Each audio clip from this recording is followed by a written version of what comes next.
Good afternoon বন্ধুরা, তোমরা সবাই কেমন আছো? আশা করি তোমরা সবাই ভালো আছো। তো প্রতিদিনের মতন আজও শেয়ার করতে তোমাদের সঙ্গে চলে এলাম বন্ধুরা। তো আজ দুপুরে লাঞ্চের মেনুতে কী আয়োজন করলাম তোমাদেরকে দেখাই। গরম গরম ভাত গুছিয়ে দিয়েছি, ভাতের সাইডে দিয়ে দিয়েছি মাছের ভর্তা, আর করেছি উচ্ছে দিয়ে আলু দিয়ে কাঁঠালের দানা দিয়ে জ্যান্ত গ্লাস কাপ মাছের মাথা দিয়ে পেটি দিয়ে একটু চচ্চড়ি করেছি, আর করেছি গ্লাস কাপ মাছের ঝাল, মাছের দাগা আর লেজা দিয়ে দিয়েছি। তো শুধু কালারটা দেখো বন্ধুরা, কত সুন্দর কালার এসছে। কাঁচা লঙ্কা দিয়েই আর কি রান্না করেছি, আমি কোনো শুকনো লঙ্কা ব্যবহার করিনি।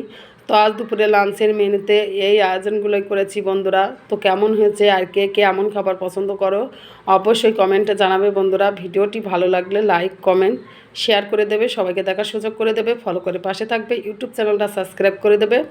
আবার নতুন নতুন কোনো ভিডিও নিয়ে তোমাদের সাথে শেয়ার করবো। তোমরা ভালো থেকো, সুস্থ থেকো, টাটা বন্ধুরা।